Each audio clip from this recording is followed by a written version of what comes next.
अब देखो यार, अगर तुम लोग नेचर बॉय रिक फ्लेयर के फैन हो तो ये वीडियो तुम्हारे लिए होने वाली गए, क्योंकि गाइज रिक फ्लेयर को कितनी सैलरी मिलती गए इसको लेकर टोनी खान ने काफी बड़ा खुलासा कर दिया है। समोआ जो के एईडब्ल्यू के लीव करने को लेकर बैक स्टेज से काफी बड़ी अपडेट आ रही गए। एईडब्ल्यू में काइल ओराइली के रिटर्न रूमर्स के बाद काइल ओराइली बैक स्टेज पर वापस आ चुके गए। काजुचिका ओकाडा के डब्ल्यूडब्ल्यूई पर पॉसिबल डेब्यू को लेकर डब्ल्यूडब्ल्यूई के मेजर प्लान सामने आ चुके गए। एईडब्ल्यू में डेविल की स्टोरी लाइन को लेकर एरिक बिस्कॉफ ने एईडब्ल्यू को मॉक कर दिया है। तो गाइज वहीं एईडब्ल्यू के बैक स्टेज पर रेसलर्स के अनप्रोफेशनल होने को लेकर टूली ब्लैंचर्ड ने काफी बड़ा खुलासा कर दिया है। तो गाइज चलिए बिना किसी देरी के शुरू करते हैं इस वीडियो को। और गाइज सबसे पहले बात करेंगे रिक फ्लेयर की। वेल गाइज ये बात तो हम सभी लोगों को मालूम है, आज से करीबन 1.5 से 2 महीने पहले रिक फ्लेयर के एईडब्ल्यू पर डेब्यू करने के बाद टोनी खान ने इस चीज को अनाउंस किया था कि एईडब्ल्यू कंपनी ने रिक फ्लेयर को साइन कर लिया है। और गाइज यहाँ पर इसके बाद मैंने भी ये रिपोर्टिंग की थी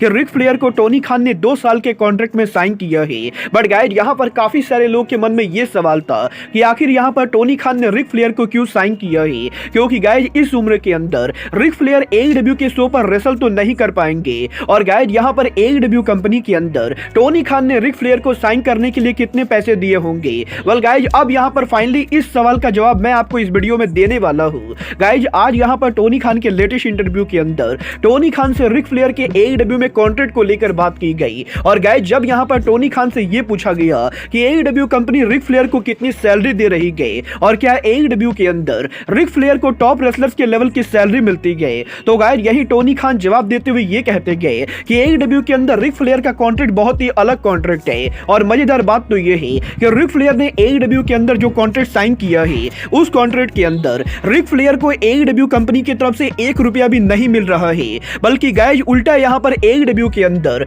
रिक फ्लेयर एईडब्ल्यू कंपनी को पैसे दे रहे गए। और गाइज यहाँ पर टोनी खान का ये कहना है कि क्योंकि यहाँ पर रिक फ्लेयर एक्टिव रेसलर नहीं गए तो गाइज इसीलिए एईडब्ल्यू कंपनी ने रिक फ्लेयर को रेसलर के तौर पर साइन नहीं किया है, बल्कि एईडब्ल्यू कंपनी ने रिक फ्लेयर के एनर्जी ड्रिंक की वजह से रिक फ्लेयर को साइन किया है। और गाइज यहाँ पर बेसिकली एईडब्ल्यू के डायनामाइट शो के ऊपर हर हफ्ते एईडब्ल्यू कंपनी अनाउंसर टेबल के ऊपर रिक फ्लेयर के जिस एनर्जी ड्रिंक को प्रमोट करती गई उस एनर्जी ड्रिंक को प्रमोट करने के लिए एईडब्ल्यू कंपनी उल्टा रिक फ्लेयर से पैसे ले रही गई। और गाइज बेसिकली यहाँ पर एईडब्ल्यू और रिक फ्लेयर के बीच में 2 साल का ये जो कॉन्ट्रैक्ट हुआ है, इस कॉन्ट्रैक्ट के अंदर रिक फ्लेयर को तो एईडब्ल्यू से 1 रुपया भी नहीं मिल रहा है, बट गाइज उल्टा रिक फ्लेयर एईडब्ल्यू कंपनी को उनके एनर्जी ड्रिंक को प्रमोट करने के लिए गए। वेल गाइज अब यहाँ पर मुझे भी ये बिल्कुल क्लियर हो चुका है कि आखिर टोनी खान ने इस ठरकी बुड्ढे को क्यों साइन किया। वेल गाइज ये तो बात तो रिक फ्लेयर के एईडब्ल्यू के ज्वाइन करने की, बट गाइज चलिए फिलहाल आगे बढ़ते और बात करते हैं समोआ जो के एईडब्ल्यू को लीव करने की।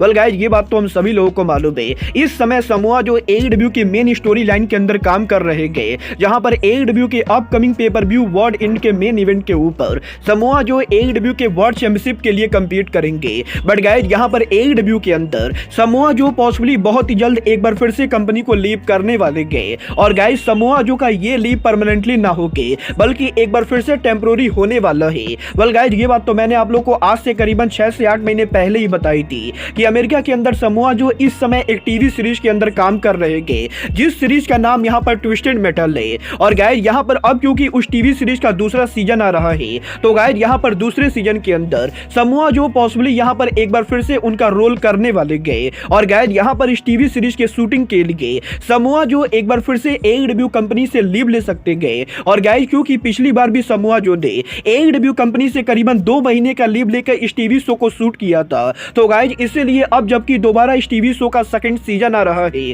तो गाइज इस चीज के तगड़े चांसेस है कि समोआ जो जल्द एईडब्ल्यू के टेलीविजन से ऑफ लेंगे। और जैसे ही इस टीवी शो की शूटिंग शुरू होगी समोआ जो एईडब्ल्यू कंपनी से गायब होंगे। वेल गाइज देखना बहुत ही दिलचस्प होने वाला है कि समोआ जो एईडब्ल्यू के टेलीविजन से ब्रेक कब लेते गए। बट गाइज चलिए फिलहाल आगे बढ़ते और बात करते हैं रेन मेकर काजुचिका ओकाडा के डब्ल्यूडब्ल्यूई के ज्वाइन करने की। वेल ये बात तो मैं आप लोग को ऑलरेडी बता चुका हूँ, एनजेपीडब्ल्यू के बिगेस्ट सुपरस्टार ओकाडा का एनजेपीडब्ल्यू का कॉन्ट्रैक्ट अब से यहाँ पर मात्र 1.5 महीने के अंदर ओवर होने वाला है। और गाइज यहाँ पर 31 जनवरी 2024 के ऊपर काजुचिका ओकाडा के एनजेपीडब्ल्यू कॉन्ट्रैक्ट के एक्सपायर होने के बाद ओकाडा यहाँ पर डब्ल्यूडब्ल्यूई और एईडब्ल्यू जैसी कंपनी के साथ नेगोशिएट करेंगे। और गाइज यही अब डब्ल्यूडब्ल्यूई के बैक स्टेज से इस चीज को लेकर अपडेट आ रही है कि डब्ल्यूडब्ल्यूई कंपनी ओकाडा को साइन करने की पूरी कोशिश करेगी। और एईडब्ल्यू कंपनी के विल ऑस्प्रे को साइन करने के बाद अब WWE कंपनी ओकाडा को बिल्कुल भी लूज नहीं करने वाली गए। और गाइज यहाँ पर WWE के बैक स्टेज से अपडेट आ रही गए कि शिंसुके नाकामुरा के ओकाडा के करीबी दोस्त होने की वजह से WWE कंपनी ओकाडा को साइन करने के लिए शिंसुके नाकामुरा को इन्वॉल्व करने वाली गए। और गाइज यहाँ पर शिंसुके नाकामुरा के जरिए WWE कंपनी ओकाडा को जल्द से जल्द लाने की कोशिश करेगी। और गाइज WWE कंपनी ये मेक श्योर करना चाहती गए कि अगर यहाँ पर ओकाडा NJPW को लीव करना चाहते गए तो गाइज ओकाडा यहाँ पर WWE कंपनी को ज्वाइन करे, ना कि AEW कंपनी को। मतलब ये तो आने वाला टाइम बताएगा कि WWE कंपनी AEW से पहले ओकाडा को अपनी कंपनी पर लाती गए या एक बार फिर से टोनी खान विल ऑस्प्रे की तरह ओकाडा को भी AEW के अंदर साइन करते गए। मतलब ये टाइम बताएगा कि काजुचिका ओकाडा इन दोनों में से किस कंपनी को ज्वाइन करेंगे। बट गाइस चलिए फिलहाल आगे बढ़ते हैं और बात करते हैं AEW के one of the biggest story line the devil man की। वेल गाइस ये बात तो हम सभी लोगों को मालूम है, इस समय AEW कंपनी के अंदर हॉटेस्ट स्टोरी लाइन AEW का मास्क मैन डेविल है। और गाइस यहाँ पर पिछले 5 महीनों से AEW के फैंस के मन में ये सवाल है कि आखिर AEW के अंदर ये डेविल है कौन। और गाइस यही अब AEW के डेविल के आइडेंटिटी को लेकर इस हफ्ते AEW के one of the biggest hitter Eric Bischoff के लेटेस्ट पॉडकास्ट से काफी बड़ी अपडेट आ रही है। वेल गाइस इस हफ्ते एरिक बिस्कॉफ के लेटेस्ट पॉडकास्ट के ऊपर एरिक बिस्कॉफ ने एक बार फिर से AEW कंपनी को मॉक कर दिया है, जहां पर एरिक बिस्कॉफ का ये कहना है कि जब तक यहां पर CM पंक ने WWE के ऊपर रिटर्न नहीं किया था तब तक यहां पर AEW की ये story line hottest story line थी। क्योंकि गाइज काफी सारे लोगों को ये लग रहा था कि CM पंक AEW में डेविल बनकर वापस आएंगे। बट गाइज अब जबकि पंक यहां पर WWE पर जा चुके गए तो गाइज एरिक बिस्कॉफ को नहीं लगता है कि AEW की ये डेविल वाली स्टोरी लाइन रेलेवेंट रहने वाली गए। और गाइज एरिक बिस्कॉफ का ये कहना है कि AEW के अंदर कंपनी किसी भी रेसलर को डेविल के तौर पर रिवील करे, फैंस को यहां पर इससे घंटा फर्क भी नहीं पड़ता है। और गाइज CM पंक के WWE पर रिटर्न होने की वजह से AEW की डेविल की हाइप पूरी तरह से जा चुकी है। वेल मैं यहां पर एरिक बिस्कॉफ की इन फालतू बातों से बिल्कुल भी एग्री नहीं करता हूं, क्योंकि गाइज यहां पर मुझे तो नहीं लगता है कि AEW के अंदर डेविल स्टोरी लाइन का CM पंक से कुछ भी लेना देना है। और गाइज डेफिनेटली यहां पर AEW के अंदर जब भी यहां पर ये डेविल वाली स्टोरी लाइन ओवर होगी तो गाइस ये यहाँ पर AEW के अंदर कुछ बड़ा होने वाला है। वेल आप लोग बिस्कॉफ से एग्री करते हो या नहीं, आप लोग मुझे कमेंट करके बताइए। बट गाइस जहां तक बात रही डेविल और उनके लोगों की, तो गाइस ये बात तो मैं आप लोगों को पिछले काफी महीने से कहते आ रहा हूं कि मुझे यहाँ पर पर्सनली ऐसा लगता है कि AEW के अंदर ये डेविल और कोई नहीं बल्कि एडम कोल, और डेविल के लोग और कोई नहीं बल्कि AEW superstar Matt Taven, Mike Bennett and AEW superstar Roderick Strong और काइल ओराइली गए। बट गाइस जहां तक बात रही काइल ओराइली की, तो गाइज अब मैं आपको बता दूं करीबन 1 साल तक AEW के टेलीविजन से गायब रहने के बाद अब इस हफ्ते AEW डायनामाइट के बैक स्टेज के ऊपर Kyle O'Reilly finally AEW company के अंदर वापस आ चुके गए। और गाइज वैसे तो ओराइली की इंजरी पूरी तरह से हील नहीं हुई गई, बट गाइज करीबन 1 साल तक बैक स्टेज से भी गायब रहने के बाद अब काइल ओराइली AEW के डायनामाइट के बैक स्टेज एरिया के ऊपर मौजूद थे। और गाइज यहाँ पर इस चीज को लेकर अपडेट आ रही है कि काइल ओराइली अब यहाँ पर उनके रिटर्न को लेकर काफी ज्यादा एक्साइटेड है। और गाइज इसीलिए AEW के बैक स्टेज के ऊपर इस समय काइल ओराइली रेगुलर तौर पर अपीयर हो रहे गए। वेल गाइज देखना बहुत ही दिलचस्प होने वाला है कि ओराइली AEW के टेलीविजन पर उनका रिटर्न कब करते गए, और गाइज काइल ओराइली AEW के डेविल मास्क मैन पीछे होते हैं या नहीं। बट गाइस चलिए फिलहाल आगे बढ़ते हैं और बात करते हैं AEW कंपनी के अनप्रोफेशनल बिहेवियर की। वेल गाइस ये बात तो हम सभी लोगों को मालूम है, दुनिया की और किसी भी रेसलिंग कंपनी के मुकाबले AEW कंपनी के बैक स्टेज पर सबसे ज्यादा ड्रामा होता है। और जब तक यहाँ पर CM पंक AEW पर काम करते थे तब तक यहाँ पर इस पूरे ड्रामे का जिम्मेदार CM पंक को बताया जाता था। बट गाइस अब यहाँ पर पंक के AEW से बाहर जाने के बाद भी AEW कंपनी के अंदर काफी सारे ड्रामे चल रहे गए। और गाइस AEW के बैक टू बैक केविन सोलवेन और QT मार्शल के कंपनी से बाहर करने के बाद इस समय AEW के बैक स्टेज के ऊपर काफी सारे लोग कंपनी से नाराज चल रहे गए। और गाइस यहीं अभी हफ्ते AEW को लेकर AEW के फॉर्मर सुपरस्टार और WWE hall of famer टुली Blanchard ने उनका लेटेस्ट इंटरव्यू दिया था, जहां पर इस हफ्ते टुली ब्लैंचर्ड के लेटेस्ट इंटरव्यू के अंदर जब टुली ब्लैंचर्ड से उनके AEW एक्सपीरियंस को लेकर बात की जाती गई तो गाइस यहां पर टुली ब्लैंचर्ड ये कहते गए कि वो यहां पर AEW कंपनी के अंदर सबसे ज्यादा रिस्पेक्ट टोनी खान की करते गए, क्योंकि गाइस टोनी खान जिस तरीके से इतनी बड़ी कंपनी को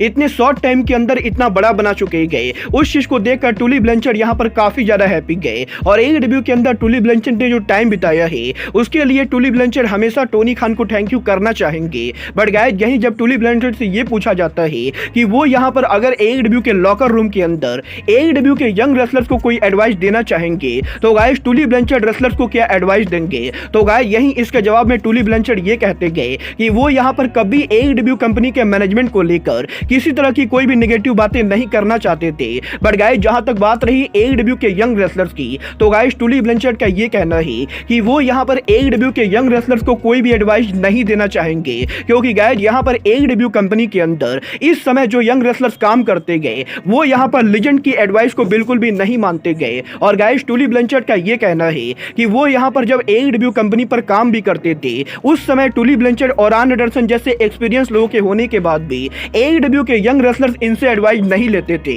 और AEW कंपनी के अंदर जो अप एंड कमिंग रेसलर्स काम करते गए उन रेसलर्स को ये लगता है कि उन्हें यहाँ पर सब कुछ आता है। और गाइस ये यहाँ पर एक बड़ा रीजन है जिसकी वजह से AEW कंपनी के अंदर बैक स्टेज पर काफी ज्यादा माहौल खराब होता है। और गाइस यही टुली ब्लैंचर्ड का ये भी कहना है कि AEW कंपनी के अंदर वैसे तो केनी ओमेगा और यंग बक्स EVP के तौर पर काम करते गए, बट गाइस आज तक यहाँ पर AEW के बैक स्टेज के ऊपर टुली ब्लैंचर्ड ने जितना टाइम भी काम किया है टुली ब्लैंचर्ड को ये बिल्कुल भी समझ में नहीं आया है कि यंग बक्स और केनी ओमेगा आखिर बैक स्टेज पर करते क्या है। क्योंकि गाइस टुली ब्लैंचर्ड का ये कहना है कि वो यहाँ पर जब AEW कंपनी पर काम करते थे तो गाइस उस समय AEW के बैक स्टेज के ऊपर केनी ओमेगा और यंग बक्स बिल्कुल कोई भी काम नहीं करते थे और वो लोग हमेशा बैक स्टेज के ऊपर अपने करीबी दोस्तों के साथ चिल आउट करते रहते थे। और गाइस इसीलिए टुली ब्लैंचर्ड को ये बिल्कुल भी आइडिया नहीं गए कि आखिर केनी ओमेगा और यंग बक्स EVP के तौर पर क्या काम करते गए। बट गाइस यहाँ पर डेफिनेटली AEW कंपनी के अंदर टुली ब्लैंचर्ड के सबसे फेवरेट रेसलर FTR है।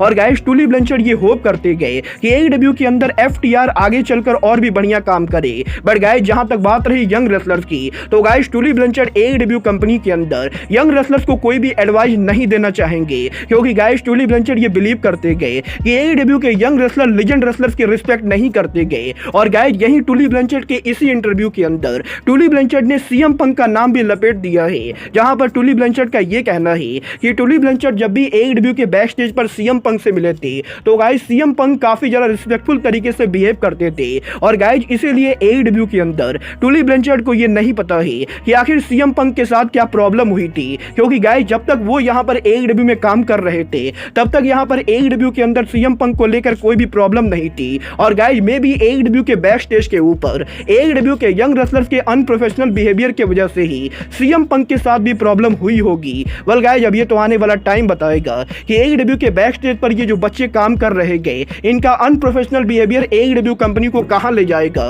क्योंकि गाइस टुली ब्लैंचर्ड वो पहले इंसान नहीं गए जो AEW के बैक स्टेज पर रेसलर्स के अनप्रोफेशनल बिहेवियर को लेकर AEW कंपनी के ऊपर सवाल उठा रहे गए। वेल गाइस फिलहाल के लिए अब आज के इस वीडियो में बस इतना ही। मैं मिलता हूं आपसे अपने अगले वीडियो में। बट गाइस तब तक के लिए good bye, good night and bang.